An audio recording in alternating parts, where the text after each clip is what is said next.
हिंद। इससे पहले की वीडियो में हमने देखा था अशोक के बारे में। आज हम अशोक के शिलालेखों के बारे में जानेंगे। मैं ये जो वीडियो आपको बता रहा हूँ, जो वीडियो में पढ़ा रहा हूँ, आपको पूरा डिटेल में पढ़ा रहा हूँ। ठीक है, अगर आपने यहाँ पे वीडियो कंटिन्यू सारी वीडियो अगर देख लिया तो आपको इतिहास के बारे में इससे ज़्यादा कुछ पढ़ने की ज़रूरत नहीं है। ये फाउंडेशन क्लास पूरा चल रहा है। तो अशोक सम्राट के बारे में हम बता चुके थे। जिन लोगों को नहीं पता है, डिस्क्रिप्शन में लिंक है, उसकी वीडियो आप जाकर देख लेंगे। सम्राट अशोक 269 ईसा पूर्व में गद्दी पर बैठते हैं और 232 ईसा पूर्व तक शासन करते हैं। कुणाल इनका उत्तराधिकारी रहता है, यानी कि अशोक के बाद गद्दी पे कौन आते हैं? कुणाल। अशोक के पिता का नाम था बिंदुसार, माता का नाम था शुभांगी, जिनको धर्मा भी बोला जाता था। फटाफट रिवीजन करते हैं। अशोक ने 99 भाइयों की हत्या की थी। ये हमें बौद्ध धर्म से मालूम चलता है, यानी बौद्ध ग्रंथ की एक पुस्तक है, उससे हमें मालूम चलता है कि 99 भाइयों की हत्या करके अशोक गद्दी पर बैठा था।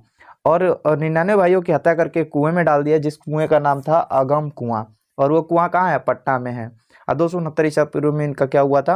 राज्याभिषेक हुआ था। और 8 वर्ष बाद ही इन्होंने क्या कर दिया था? कलिंग पे आक्रमण कर दिया था। तो आपको ये डिटेल में अगर पढ़ना है तो डिस्क्रिप्शन में लिंक है, आप जाकर अशोक के बारे में पढ़ सकते हैं। आज हम देखेंगे उनके शिलालेखों के बारे में। 14 शिलालेख थे। 14 शिलालेखों के बारे में हम लोग जानेंगे और मैं आपको बताऊंगा भी कौन सा शिलालेख इंपॉर्टेंट है, कौन सा नहीं है। ठीक है, फिर भी आपको चारों के 14 के 14 पता होना चाहिए। अशोक के चतुर्दश अब शिलालेख, यानी कि 14 शिलालेखों के बारे में जानते हैं। सबसे पहला शिलालेख, शिला मतलब होता है पत्थर। इसके बारे में डिटेल में कल मैं बता चुका हूँ पिछली वीडियो में, आप जाकर देख सकते हैं। प्लेलिस्ट बना हुआ है, हिस्ट्री का एकदम बेसिक से क्लास चल रहा है, तो आप जाकर पूरी क्लासेस कर सकते हैं। इससे पहले लाइव पढ़ाते थे, जिसकी कुछ दिक्कतों की वजह से मुझे ऐसे पढ़ाना पड़ रहा है। ठीक है, प्रथम शिलालेख। जो प्रथम शिलालेख, शिला मतलब होता है पत्थर, लेख मतलब कुछ लिख देना, यानी कि प्रथम जो पत्थर मिला है उस पर क्या लिखा हुआ मिला है वो उसके बारे में हम जानेंगे। अशोक ने प्रथम शिलालेख पे लिखवाया है कि अहिंसा पे बल देना है। किस पे देना है? अहिंसा पे, यानी मार झगड़ा वगैरह नहीं करना है, एकदम शुद्ध विचार से रहना है, यानी अहिंसा पे क्या देना है? बल देना है। पशु बलि पे रोक, यानी कि पशुओं की हत्या नहीं करनी है, जैसे मुर्गा नहीं काटना है, बकरी नहीं काटना है, ये सब पशु बलि पर बिल्कुल रोक लगा दिया। और बोला, अशोक ने बोला कि सभी मनुष्य मेरे बच्चे हैं। प्रथम शिलालेख में इन्होंने लिखवाया है कि अहिंसा पे बल देना, यानी अहिंसा नहीं करना है, पशु बलि पर रोक लगा देना है, और सभी बच्चे मनुष्य जो है क्या है? उनके बच्चे हैं। द्वितीय शिलालेख की बात करें, द्वितीय जो शिलालेख है उसमें बताया गया है पशु चिकित्सा। पहले में बोले कि पशुओं की बलि नहीं देनी है, और दूसरा में बोल दिए कि अब पशु की चिकित्सा करेंगे। अगर पशु बीमार पड़ता है तो उसके इलाज के लिए देखा जाएगा।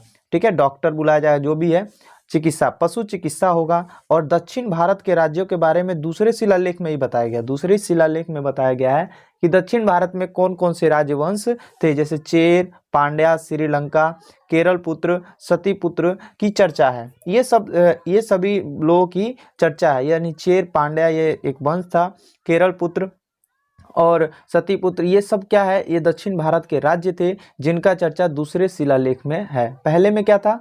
पहले में था कि पशु बलि नहीं करना है, अहिंसा पे बल देना है। दूसरे में बताया कि पशु की चिकित्सा करना है। चेर, पांड्या, श्रीलंका और केरल पुत्र और सतीपुत्र के बारे में बताया गया है। और चोल वंश का कोई जिक्र नहीं मिलता है, यानी चोल वंश का कोई भी जिक्र नहीं मिलता है, और केवल किसका किसका मिलता है? चेर, पांड्या, श्रीलंका और केरल पुत्र, सतीपुत्र।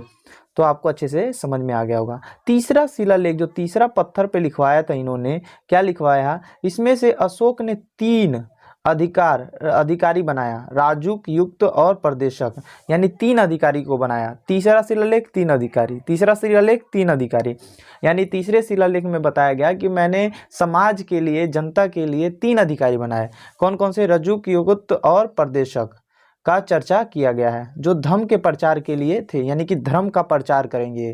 क्या करेंगे?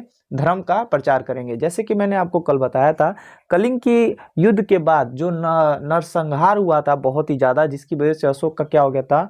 मन बदल गया, और भैरी घोष की जगह इन्होंने क्या अपना लिया था? धर्म घोष। यानी कि कहने का अर्थ क्या है? युद्ध की नीति छोड़कर इन्होंने धर्म की नीति अपना ली थी।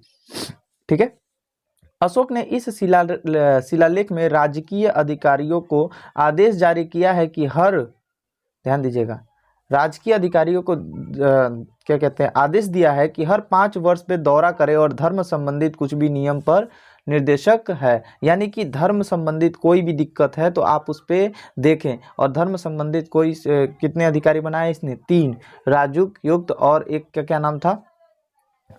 एक का क्या नाम था आप बता सकते हैं? प्रदेशक। ठीक है, तो धर्म संबंधित कुछ नियम बनाए गए। जो भी नियम बनाए गए हर 5 साल बाद ये क्या करेंगे? दौरा करेंगे।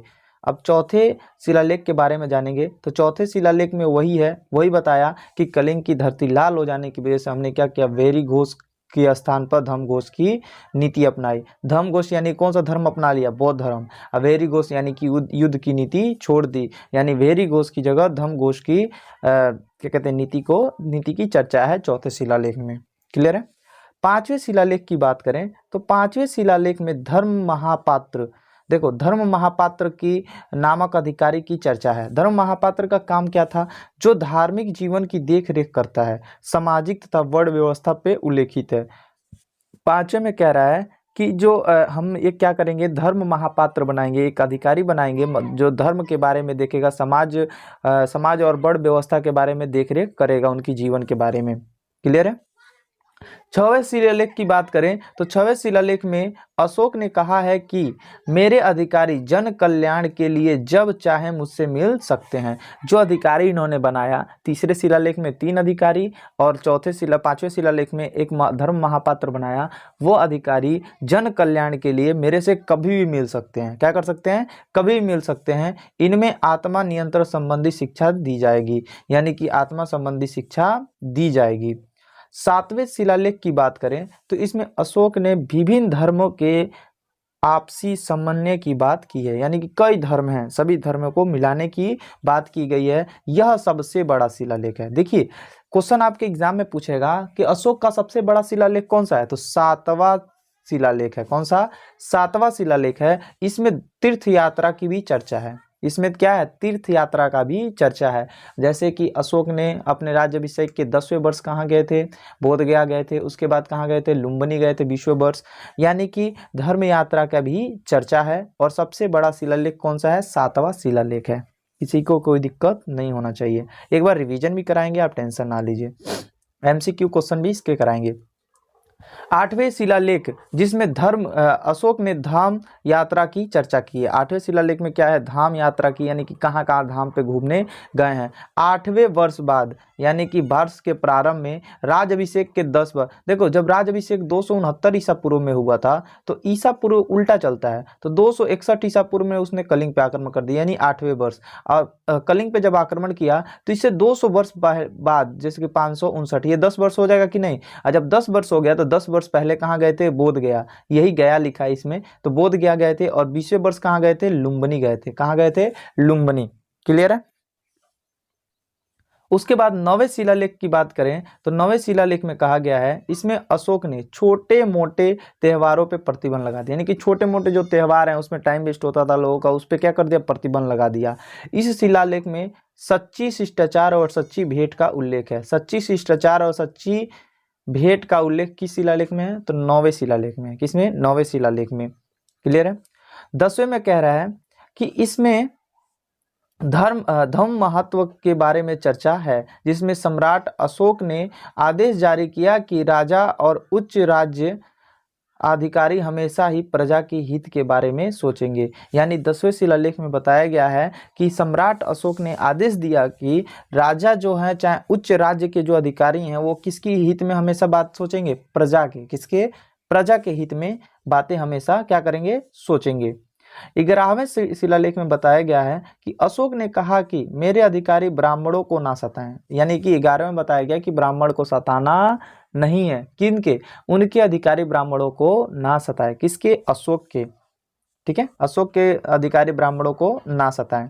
उसके बाद 12वें शिलालेख की बात करें, इसमें स्त्रियों की स्थिति के सुधार के लिए स्त्री महापात्र नामक, देखिए स्त्री महामात्र नामक अधिकारी की चर्चा है। यानी स्त्री मात्रा नामक अधिकारी किसमें चर्चा है? तो 12वें शिलालेख में। किसमें? 12वें शिलालेख में इस प्रकार के विचार के सम्मान की बात कही गई है। यानी कि स्त्रियों की स्थिति क्या पुरुष जान पाएंगे? नहीं जान पाएंगे। अगर नहीं जान पाएंगे तो उसके लिए एक स्त्री महामात्र कि नामक अधिकारी को 12वें शिलालेख में बताया अशोक ने कि मैंने स्त्री महामात्र नामक अधिकारी को रखा स्त्रियों की स्थिति की सुधार के लिए। 13वां शिलालेख जो कि सबसे इंपॉर्टेंट शिलालेख है, ज्यादा करके एग्जाम में यही पूछा जाता है। इसमें कलिंग युद्ध का वर्णन है। कलिंग में जो युद्ध हुआ था 8वें वर्ष बाद ही राज्याभिषेक के, उसी युद्ध के बारे में बताया गया 13वें शिलालेख में। तो 13वें शिलालेख में कलिंग युद्ध की चर्चा है, साथ ही सम्राट अशोक के हृदय परिवर्तन की भी बात का वर्णन किया गया है। तो कलिंग की धरती क्या हो गई थी, लाल हो गई थी। नरसंहार इतना ज्यादा हुआ कि अशोक का हृदय क्या हो गया था, परिवर्तन हो गया था। और साथ ही पड़ोसी राजाओं से संबंध का भी उल्लेख है। साथ ही क्या है, पड़ोसी राजाओं के संबंध का भी उल्लेख है। इसी युद्ध के बाद अशोक ने क्या किया था, वेरी घोष की जगह धम घोष की स्थापना करी थी। 14वें शिलालेख की बात करें तो 14वें शिलालेख में अशोक ने कहा है कि मैंने ऊपर लिखे गए शिलालेखों के अतिरिक्त बहुत से काम किए जो मैंने इसमें नहीं लिखे गए हैं, इसके लिए लिखने वाला जिम्मेदार है, मैं नहीं। यानी कि अशोक ने कहा कि ऊपर जितना भी चीज़ अभी 13 शिलालेखों में आपने पढ़ा वो सब काम मैंने किया, और कुछ काम इतने किए, ऐसे किए हैं जिसके बारे में इसमें लिखा नहीं गया है। और लिखा जो नहीं गया है तो हमारी गलती नहीं है, उन लोगों की गलती है जो जिन्होंने नहीं लिखा है। तो फटाफट चलिए आइए, जितने 14 शिलालेख है इसको शॉर्ट में एक बार याद करते हैं, ठीक है। आइए, प्रथम शिलालेख था। प्रथम शिलालेख में क्या है तो ध्यान दीजिएगा, प्रथम शिलालेख में है, प्रथम शिलालेख में अहिंसा नहीं करना है, अहिंसा पे बल देना है, और पशु हत्या पे रोक लगाना है। पशु हत्या पे रोक लगा देना है, ठीक है। पशु हत्या पे, पशु बलि कह सकते हैं या हत्या कह सकते हैं, बलि पे रोक लगाना है। दूसरे शिलालेख की बात करें, इसको मैं रेड पेन लेता हूं। दूसरे शिलालेख की बात करें तो दूसरे शिलालेख में क्या था, तो दूसरे शिलालेख में था कि अब क्या करेंगे, पशु चिकित्सा की व्यवस्था करेंगे। पशु चिकित्सा की क्या करेंगे, व्यवस्था करेंगे, ठीक है। दूसरे शिलालेख में पशु चिकित्सा की व्यवस्था करेंगे। तीसरे शिलालेख में 3 अधिकारी बनाए, 3 अधिकारी बनाए। क्या बनाया, 3 अधिकारी बनाए इन्होंने तीसरे शिलालेख में। चौथे शिलालेख की बात करें तो चौथे शिलालेख में इन्होंने क्या किया था, वेरी घोष की जगह, वेरी घोष की जगह धम घोष को अपना लिया था। वेरी घोष की जगह क्या किया था, धम घोष को अपनाया था, ठीक है। इतना आपको अच्छे से समझ में आ रहा होगा। वेरी घोष की जगह धम घोष को अपनाया। पहले में अहिंसा और पशु बलि नहीं करना है, दूसरे में पशु चिकित्सा का व्यवस्था करना है, तीसरे में 3 अधिकारी, जो 3 अधिकारी कौन थे, रजक थे। क्या नाम था, रजक, राजुक, रजुक, रजुक, ठीक है। पहले कौन थे, रजुक थे। और दूसरे की बात करें, कितने थे, 3 लोग थे।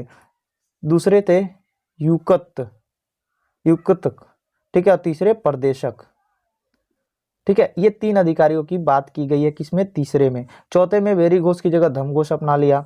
और पांचवें की बात करें तो ध्यान दीजिएगा, पांचवें में बात करें तो पांचवें में इन्होंने क्या किया था, पांचवें में बताया गया है कि महापात्र नामक अधिकारी की चर्चा की है जो धर्म की देखरेख करेगा। कौन सा, महामात्र, महामात्र अधिकारी बनाया गया जो धर्म की देखरेख करेगा। एक धर्म की देखरेख अधिकारी, अधिकारी बनाया गया जो धर्म की देखरेख करेगा, ठीक है। 6 में बताया गया है, 6वें शिलालेख में बताया गया कि मेरे अधिकारी जो भी हैं वो जन कल्याण के लिए जहाँ चाहे मुझसे मिल सकते हैं, कभी भी मिल सकते हैं। किसके लिए, जन कल्याण के लिए। जन कल्याण के लिए मेरे अधिकारी जब चाहे मेरे से मिल सकते हैं। मेरे जो अधिकारी हैं वो मेरे से कभी भी आकर मिल सकते हैं अगर वो जन कल्याण की बात है तो, ठीक है। 7वें शिलालेख की बात करें तो 7वें शिलालेख में बताया गया है कि ये सबसे बड़ा शिलालेख है। सबसे पहली बात, 7वां यानी कि सबसे बड़ा। देखिए बीच का है कि नहीं, 7 इधर 7 इधर, तो 7वां सबसे बड़ा शिलालेख, सबसे बड़ा शिलालेख है। और साथ ही साथ इसमें तीर्थ यात्रा के बारे में बताया गया है। किसके बारे में, तीर्थ यात्रा के बारे में बताया गया है, तीर्थ यात्रा के बारे में बताया गया है। और साथ ही साथ 8वें शिलालेख में बता दिया गया कि जो 8वें वर्ष इन्होंने कलिंग पे आक्रमण किया था, और 10वें वर्ष ये गया गए, ठीक है, धर्म यात्रा की। और 20वें वर्ष कहाँ गए थे, बोध गया, बोध गया कह रहे हैं कि लुम्बिनी, कहाँ गए थे, लुम्बिनी। तो इसके बारे में आप भी जानना चाहिए। 8वां शिलालेख बहुत ही ज्यादा इंपॉर्टेंट है। 8वें वर्ष इन्होंने क्या किया था, कलिंग पे आक्रमण किया था। कब? राजाभिषेक के 8वें वर्ष इन्होंने कलिंग पे आक्रमण किया था, और 10वें वर्ष गया गए, और 20वें वर्ष लुम्बिनी गए। कौन? अशोक गए थे। ठीक है। और 9वें शिलालेख की बात करें, कौन से 9वें शिलालेख की बात करें तो 9वें शिलालेख में छोटे मोटे जो त्योहार थे ना, उस पर प्रतिबंध लगा दिया गया। छोटे मोटे त्योहार पे क्या लगा दिया गया? प्रतिबंध लगा दिया गया। 10वें शिलालेख की बात करें तो 10वें शिलालेख में बताया गया है कि जो मेरे अधिकारी हैं हमेशा प्रजा के हित में सोचेंगे। ठीक है, किसके हित में? प्रजा के। यानी कि उनका कहना यह था कि जो जितना महत्व देना है, अशोक ने, सम्राट अशोक ने आदेश दिया कि मेरे जो अधिकारी हैं हमेशा किसके बारे में सोचेंगे? प्रजा के बारे में। ठीक है, प्रजा के हित के बारे में। ठीक है, किसके बारे में सोचेंगे? प्रजा के हित के बारे में। जो अधिकारी इन्होंने बनाया, जैसे तीसरे में बनाया था तीन अधिकारियों को, और फिर से एक और बनाया था पांचवें शिलालेख में बताया गया महापात्र नामक अधिकारी को, मात्र नामक। ठीक है। 11वें शिलालेख की बात करें, 11वें शिलालेख की बात करें तो 11वें में इन्होंने कहा कि मेरे अधिकारी ब्राह्मणों को ना सताएं, यानी कि ब्राह्मण को नहीं सताना है। 10वें में बताया कि प्रजा के हित में सोचें, और इसमें बताया कि ब्राह्मणों को नहीं सताना है। क्लियर है। अब देखिए 12 नंबर जो है इन्होंने क्या बताया, 12 नंबर शिलालेख में इनके क्या मिलता है। 12 नंबर शिलालेख में बोला कि स्त्रियों की सुधार के लिए, किसकी? स्त्रियों के सुधार, परिस्थिति में सुधार के लिए इन्होंने स्त्री महामात्र अधिकारी बनाया। ठीक है, स्त्री महामात्र नामक के अधिकारी की घोषणा की, यानी कि अधिकारी एक बनाए गए जो स्त्रियों के विचार को, सम्मान की बातें बताएंगी। ठीक है। 13 नंबर की बात करेगा तो इसमें 13 नंबर सबसे इंपॉर्टेंट है, जो कलिंग युद्ध के बारे में बताया। इसमें किस युद्ध के बारे में? कलिंग युद्ध। और इसी युद्ध में इनका हृदय परिवर्तन हो जाता है और इन्होंने भेरी घोष की जगह धर्मघोष को अपना लिया। और 14 शिलालेख में बताया गया है कि जितने भी मैंने यहाँ पे शिलालेखों में लिखवाया है 13 के 13, वो सब काम मैंने किया। कुछ काम हमने किए, अगर उसको शिलालेख में पत्थरों पे नहीं लिखवाया गया तो हमारी गलती नहीं है, जिसने लिखा है उसकी गलती है। क्लियर है। तो आपको यहाँ तक बिल्कुल अच्छे से समझ में आया। मैंने अभी आपको बता दिया शिलालेखों के बारे में। अब हम बात करेंगे स्तंभ लेख। देखिए कितने लेख थे? 3 लेख थे। एक था शिलालेख जो पत्थर पे लिखा गया, दूसरा था स्तंभ लेख जो कि किस पे लिखा जाएगा, यानी कि स्तंभ मतलब खंबे पे। ठीक है। और चौथा था गुहा लेख। तो गुहा लेख भी बाकी है, गुहा मतलब गुफा में लिखने वाला। तो शिलालेख हमने पढ़ लिया। कितने शिलालेख मिले हैं? 14 शिलालेख मिले हैं। और स्तंभ लेख कितने मिले हैं तो उसके बारे में अब डिटेल में हम अभी जानेंगे। क्लियर है। चलिए चलते हैं, हम स्तंभ लेख के बारे में जानते हैं। यहाँ पे देखिए अशोक ने स्तंभ लेख लघु अभिलेख, यानी अशोक के स्तंभ लेख जो हैं लघु अभिलेख हैं। यानी कि स्तंभ लेख 2 पाए गए थे, एक दीर्घ और एक लघु। दीर्घ मतलब एक बड़ा और एक छोटा। तो उन लघु अभिलेखों के बारे में हम इस समय अभी जानेंगे। देखिए सबसे पहले मिला था भब्रू अभिलेख। भब्रू अभिलेख जो कि राजस्थान के भब्रू अभिलेख में अशोक ने खुद मगध का सम्राट बताया है। क्वेश्चन पूछेगा अशोक ने खुद को सम्राट किस अभिलेख में बताया है, तो अब भब्रू अभिलेख कहेगा। भब्रू अभिलेख कहाँ है? तो राजस्थान में। भब्रू अभिलेख कहाँ है? राजस्थान में। अशोक ने अपने आप को खुद को मगध का सम्राट बताया, तो किस अभिलेख में? भब्रू अभिलेख में। क्लियर है। अब ध्यान दीजिएगा आगे देखिए, भब्रू अभिलेख में इसने बौद्ध धर्म को त्रिरत्न धम्म संघ की चर्चा की है। त्रिरत्न के बारे में बताया है। किसके बारे में? 3 रत्न के बारे में बताया, धम्म संघ। ठीक है, इनके बारे में बताया। 3 रत्नों में, बौद्ध धर्म के 3 रत्नों के बारे में बताया है। किसने? अशोक ने। किस अभिलेख में? भब्रू अभिलेख। और ये क्या है? स्तंभ लेख है, शिलालेख नहीं है, स्तंभ लेख है। क्या है? स्तंभ लेख है। ठीक है।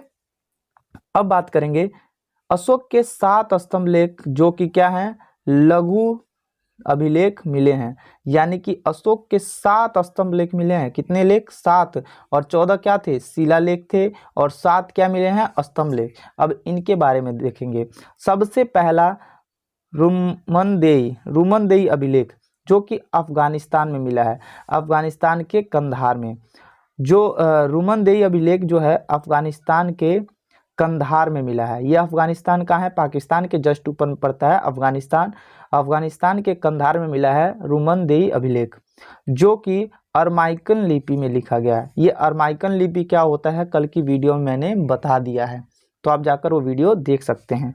यह सबसे छोटा अभिलेख है। ये देखिए सबसे छोटा अभिलेख कौन सा है, रुमनदेई अभिलेख।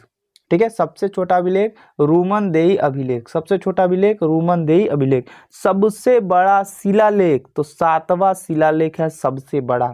ठीक है, यह एकमात्र अभिलेख है जिसमें अशोक ने प्रशासनिक चर्चा ना करके आर्थिक क्रियाकलापों की चर्चा की है।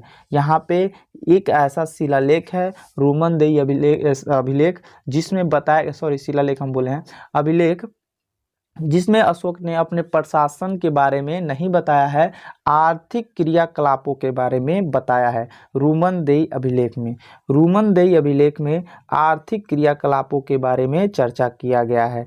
कौशाम्बिक अभिलेख सबसे इम्पोर्टेंट कौशाम्बिक अभिलेख है क्योंकि ये यूपी में मिला है। कहाँ मिला है, यूपी में मिला है। और ये कौशाम्बी अभिलेख जो है इनकी पत्नी द्वारा, देखिए अभी पता चला, अशोक ने अपनी पत्नी कारुवाकी द्वारा दिए गए दान की चर्चा, यानी कि कारुवाकी ने कितना दान किया था ये कौशाम्बी अभिलेख में पता चलता है। देखो कारुवाकी कौशाम्बी, कौ से कारुवाकी या कौ से कौशाम्बी।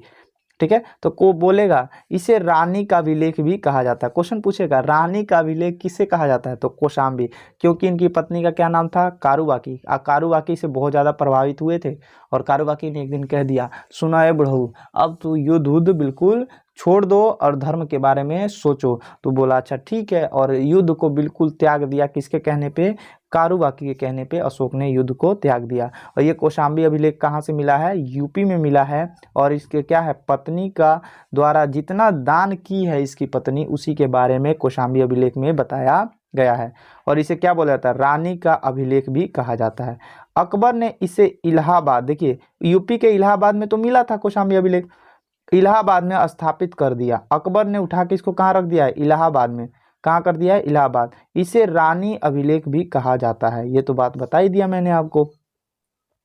आगे चलते हैं, टोपरा अभिलेख जो कि हरियाणा में है। कहाँ पे, टोपरा अभिलेख जो कि हरियाणा में है। और ये फिरोजा शाह तुगलक ने दिल्ली के तुगलकाबाद में स्थापित किया है। यानी हरियाणा से उठा के फिरोज शाह तुगलक ने कहाँ लाया था, तुगलकाबाद। फिरोज शाह तुगलक, तुगलकाबाद। तुगलकाबाद को किसने बसाया था, फिरोज शाह तुगलक ने ही। तो इसीलिए फिरोज शाह तुगलक ने, ये सारी कहानी आगे है। ये किस वंश की कहानी है, ये दिल्ली सल्तनत जब स्टार्ट होगा तो वहाँ पे मालूम चलेगा। तो तुगलकाबाद में टोपरा अभिलेख को लाया, हरियाणा में जो था टोपरा अभिलेख। ठीक है, किसका अभिलेख है ये, अशोक का है सब। अब देखिए मेरठ अभिलेख, अब मेरठ अभिलेख यूपी में ही पड़ेगा, पता ही है मेरठ कहाँ है, यूपी में। और ये पहले यह मेरठ में था और फिरोज शाह तुगलक उठा कहाँ लाया, दिल्ली लाया। और दिल्ली के तुगलकाबाद में, यानी दो ठो स्तंभ लेख को ये कहाँ लाया था, फिरोज शाह तुगलक कहाँ लाया था, दिल्ली लाया था। एक तो टोपरा का अभिलेख, टोपरा जो दिल्ली में हरियाणा में था उसको कहाँ लाया, दिल्ली। और एक मेरठ का अभिलेख जो कि मेरठ में था और कहाँ लेकर आ गया, दिल्ली लेकर आ गया। ठीक है, अब देखिए रामापूर्वी अभिलेख, यह बिहार के चौपारण में था। कहाँ था, बिहार के चौपारण में। सन 1872 में इसको खोजा गया था, सन 1872 में खोजा गया था। और किसने खोजा था, करलायल ने, करलायल ने, किसने, करलायल ने खोजा था 1872 में। किस अभिलेख को, रामपुरवा अभिलेख जो कि बिहार में के चौपारण में स्थित है। लौरियागढ़, लौरिया नंदगढ़, ये भी कहाँ है, बिहार के चौपारण में। लौरिया नंदगढ़ कहाँ है, बिहार के चौपारण में। ठीक है, और लौरिया अरेराज, लौरिया अरेराज भी कहाँ है, बिहार के चौपारण में ही है। ठीक है, अब फटाफट इसको देखेंगे। सर ए कुन्ना अभिलेख, सर ए कुन्ना अभिलेख, यह अफगानिस्तान के कंधार में मिला। यह जो ग्रीक और अरमाइक भाषा में है, यानी लिपि में, भाषा नहीं लिपि में। ठीक है, किस लिपि में है, अरमाइकी और ग्रीक लिपि में है, जो अफगानिस्तान के कंधार में है, कंधार से मिला है। सर ए कुन्ना अभिलेख, सर ए कुन्ना अभिलेख जो अफगानिस्तान के कंधार में मिला है, जो ग्रीक और अरमाइकी लिपि में है। क्लियर है, अब ध्यान दीजिएगा। कलिंग अभिलेखों में अशोक ने कहा है कि संसार के सभी मानव मेरे संतान पुत्र हैं। यानी कि कलिंग से जो अभिलेख मिला है उसमें अशोक ने कहा है कि संसार के जो सभी लोग हैं वो मेरे संतान पुत्र के समान हैं, यानी कि संतान के समान हैं। मैं एक माँ की भांति उनके सांसारिक तथा परलौकिक जीवन की कामना करता हूँ। मैं एक माँ की भांति, जैसे माँ कहती है कि सदा सुखी रहो, वैसे ही अशोक कह रहे हैं कि मैं एक माँ की भांति सांसारिक और परलौकिक जीवन की कामना करता हूँ। ठीक है। अशोक ने कहा कि जिस प्रकार एक माँ अपने बच्चों को योगा धाम से को लेकर निश्चित हो जाती है, उसी प्रकार मैं समाज की देखरेख के लिए राजुक की नियुक्ति करता हूँ। ये राजुक की नियुक्ति किसने बताया गया? तीसरे शिलालेख में, पता है ना, तीसरे शिलालेख में बताया गया इन अधिकारी के बारे में। तो जैसे बच्चों के योगधाम को लेकर निश्चित हो जाती हैं कौन? माता, वैसे ही कह रही है कि समाज की देख रेख के लिए मैं, अशोक ने बोला कि समाज की देख के लिए मैं क्या करूंगा? राजुक नामक अधिकारी की नियुक्ति करूंगा। देखिए, राजुक अच्छे व्यक्ति को पुरस्कृत कर सकते हैं और गलत व्यक्ति को दंडित कर सकते हैं। ये जो राजुक नामक अधिकारी हैं वो जो अच्छे व्यक्ति हैं उनको क्या करेंगे? पुरस्कार देंगे, और गलत व्यक्ति जो है उनको क्या करेंगे? दंडित करेंगे। ये सब चीज़ें याद करने वाली चीज़ें नहीं है, समझने वाली चीज़ें हैं। ठीक है, याद करने वाली चीज़ें जो है मैं आपको बताऊँगा, MCQ क्वेश्चन कराऊँगा तो सब कुछ बताऊँगा। ठीक है। अशोक ने गुहालेख, गुहालेख मतलब क्या गया? गुफा में जो लिखा गया। तो हमने सबसे पहले पढ़ा शिलालेख जो कि 14 थे, और उसके बाद पढ़ा हमने स्तंभ लेख जो कि कितने थे? 7 थे। अब हम पढ़ेंगे गुहालेखों की संख्या कितनी थी? 3 थी, जो बिहार में गया के निकट बराबर की पहाड़ियों में, गया में क्या है? बराबर की एक पहाड़ी है, उसी गुफा में स्थित है। क्या है? गुहालेख, जो कि 3 है। 3 है। कितने गुहालेख कितने हैं? 3 है, जो बिहार के गया के निकट बराबर की पहाड़ियों की गुफा में स्थित है। यह 3 गुफा हैं। कितनी गुफा हैं? 3 गुफा हैं यहाँ पर। इसमें स्थित गुहालेखों को आजीविकाओं को दिए गए दान का उल्लेख मिलता है। यानी कि जो आजीविका संप्रदाय को इन्होंने दान में दिया था, कौन कौन सा? आजीविका संप्रदाय को दान में देने वाले जो कि जो हमारे वो थे, 4 गुफा इन्होंने दान दिया था ना, कर्ज दिया था, और क्या दिया था अपना? कर्ज नामक एक गुफा दान में दिया था, और साथ ही साथ कर्ज हो गया, विश्व झोपड़ी हो गया, सुदामा हो गया, चौपाल हो गया। ये 4 जो गुफा इन्होंने दान में दिया था अशोक ने, वह ये 4 गुफाओं के बारे में जो दान में दिया था उसी का उल्लेख इन गुहालेखों में दिया गया है, इन गुहालेखों में बताया गया है।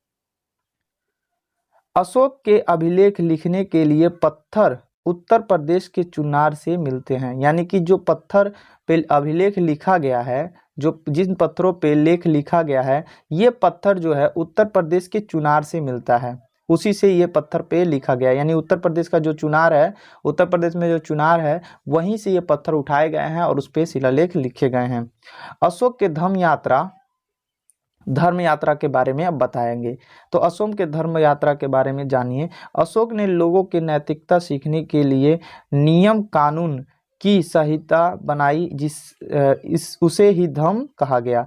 यानी कि अशोक ने लोगों के नैतिकता को सिखाने के लिए, यानी कि कैसे रहना है, इस सब को सिखाने के लिए नियम कानून की संहिता बनाई, उसे ही क्या कहते हैं? धर्म। यानी लोगों को रहना कैसे है, क्या करना है, सबके बारे में जिस नियम कानून से संहिता से बताया गया उसे ही क्या कहते हैं? धर्म कहते हैं। अशोक ने धर्म को स्वनियंत्रण पर आधारित था, माने कि खुद आपको क्या करना है? ग्रहण करना है, कोई जबर जबरदस्ती नहीं है। ठीक है। अशोक के धर्म की परिभाषा राहुलोवाद सूत्र में ली गई है। अशोक की जो धर्म की जो परिभाषा है राहुलोवाद सूत्र से लिया गया है। अपने आप को नियंत्रित करना धर्म नीति का मूल्य सिद्धांत है। अपने आप को अगर नियंत्रित कर लिए तो ये धर्म का ही नीति, जो धर्म नीति है वो अपने आप को ही नियंत्रण है, और वही क्या है? मूल उसका सिद्धांत है। क्लियर है।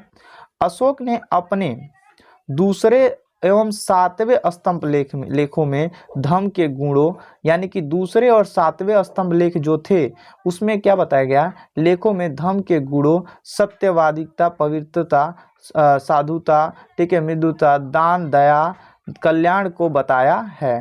क्लियर है। अशोक ने कहा है, देखिए अशोक ने कहा है कि व्यक्ति अपने माता पिता की आज्ञा माने। अशोक ने कहा कि व्यक्ति अपनी माता पिता की आज्ञा माने। व्यक्ति ब्राह्मण और भिक्षुकों का आदर करे। व्यक्ति ब्राह्मणों का और भिक्षुकों का क्या करे? आदर करे। व्यक्ति दास एवं सेवक के प्रति उत्तरदायी रहे, यानी दास हो चाहे सेवक हो उनके ऊपर क्या रहे? उत्तरदायी रहें, हमेशा कार्य ही ना करने दें। व्यक्तियों को जियो और जीने दो का पालन करना चाहिए। जियो और जीने दो का भी पालन करना चाहिए। तो ये रही आपकी अशोक की डिटेल। जो आपका अशोक में क्या होता है, मौर्य वंश खत्म होता है और मौर्य वंश में इस समय लास्ट शासक कौन हो चुका था? कुणाल हो चुका था। और कुणाल अयोग्य शासक रहता है जिसकी हत्या कौन कर देता है? शुंग वंश वाले कर देते हैं। और इनके बारे में कल हम बात करेंगे, कुणाल के बारे में, इनके बारे में, उत्तराधिकारियों के बारे में बात करेंगे जो जिनकी हत्या कौन कर देते हैं? पुष्प सिंह मित्र कर देते हैं। कौन कर देते हैं? कुणाल के बाद भी गद्दी पे आता है बृहदंत। कौन आता है? बृहदंत। इसके बारे में कल डिटेल में हम आपको बताएंगे। ठीक है, तो वीडियो कैसा लगा एक बार कमेंट करके बताएंगे और एक बार आप क्या करेंगे, दोबारा से वीडियो फास्ट करके देख लेंगे, जिससे क्या होगी, चीज़ें याद हो जाएंगी। ठीक है, इसमें कुछ भी याद करने वाली चीज़ें नहीं थी, आपको केवल समझना था। जैसे कि क्वेश्चन आपके पूछेगा कि लोहरा नंदगढ़ जो बिहार कहाँ मिला है, ये जो स्तंभ लेख है कहाँ मिला है, डायरेक्ट आपका क्वेश्चन यहीं से पूछेगा। क्वेश्चन आपका पूछेगा मेरठ का अभिलेख उत्तर प्रदेश से, ठीक है, दिल्ली कौन लेकर गया था? तो फिरोज शाह तुगलक। इसके बारे में डायरेक्ट क्वेश्चन पूछेगा। कहेगा कि कौशाम्बी अभिलेख को किसने इलाहाबाद में स्थापित कराया था? तो किसने? अशोक ने। अशोक कह रहा हूँ, अकबर ने। किसने? अकबर ने। तो इसके बारे में भी हम डिटेल में जान चुके हैं। ठीक है, और कहेगा रानी अभिलेख कौन सा है? रानी अभिलेख कौन सा है? तो कौशाम्बी अभिलेख है। सबसे छोटा अभिलेख रोमनदेही अभिलेख। ठीक है, सात स्तंभ लेख थे। भभरू अभिलेख में बौद्ध धर्म के 3 रत्नों के बारे में किसमें बताया गया? भभरू अभिलेख में। भभरू अभिलेख में ही बताया गया कि जो मैं अशोक हूँ, मगध का सम्राट हूँ, भभरू अभिलेख में पता चलता है, जो कि राजस्थान में है। ठीक है, 14 में बता दिया मैंने, ये तो डिटेल में हम आपको दोबारा रिवीजन भी करा दिए हैं सभी शिलालेखों के बारे में। ठीक है, तो वीडियो कैसी लगी एक बार वीडियो को कमेंट जरूर कीजिएगा और वीडियो को लाइक कीजिएगा, अपने दोस्तों तक शेयर जरूर कीजिएगा। थैंक यू, धन्यवाद।